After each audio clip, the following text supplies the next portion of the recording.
Շնորհակալ եմ շատ, հարգելի գործընկերներ, ցանկանում եմ մի տեսակ այս լարվածությունը մի կողմ տնենք ու հանգիստ քննարկենք, տեսնենք ինչ ենք անում։ Շատ լարված եք Տիկին Թովմասյան, կարծես այնպես խմբակցության կարծիքը գիտեք, դրա համար լարված եք այս հարցի շուրջ, բայց կխնդրեմ ավելի կառուցողական զրուցենք։ Ես կոնկրետ բովանդակությանը չեմ անդրադառնում, ումա վերաբերվում, լրագրողի վերաբերվում, պատգամավորի մյուսին բովանդակությանը չեմ անդրադառնում, բայց ելնելով են կանխավարկածից, որ դուք նշեցիք, տես դուք մատնանշելու եք հեսամշտական հանձնաժողովի կազմումը, դրա համար չեք ընդունում այս ժամանակավոր էթիկայի հանձնաժողովը, ես կասեմ հետևյալը, տեսեք, ըստ ԱԺ կանոնակարգ օրենքի հանձնաժողովը կազմվում է խմբակցություններում պատգամավորների համամասնությամբ, այսինքն ձեր առաջարկած 5 հոգանոց խմբում հնարավոր է, որ մեծամասնության քանակությունը ավելի շատ լինի։ Ու այստեղ այս կանոնակարգով եթե առաջնորդվենք, մեծամասնության գործունեությունից է կախված լինելու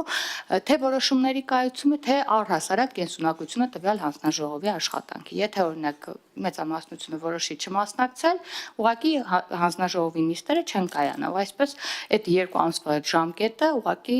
կխափանվի եւ ընթաց չի ունենա այդ հանձնաժողովը որևէ որոշում կայացնելու, այսինքն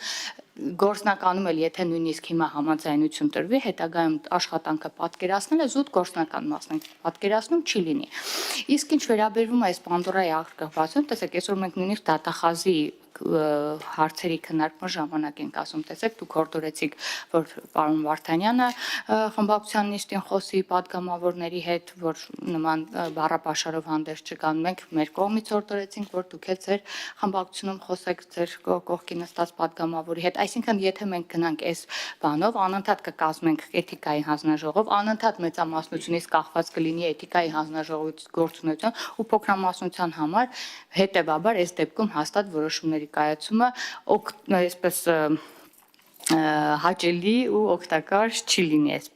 այդ իսկ պատճառով միայն հաշվի առնելով այս գործընթացը նաև ես ձեզ խնդրում եմ այս փուլում զերծ մնալ ժամանակավոր հանձնաժողովի կազմումից եւ դուք գիտեք որ մշտական հանձնաժողովի պարոն Մինասյանն էլ կփաստի որ պարիտետային սկզբունքով է լինելու մշտական հանձնաժողովի անդամների քանակությունը քննարկումներին ես եւս իմ կողմից հրավիրում եմ ձեզ մասնակցելու որպեսզի ավելի համապարփակ քննարկումներ ունենանք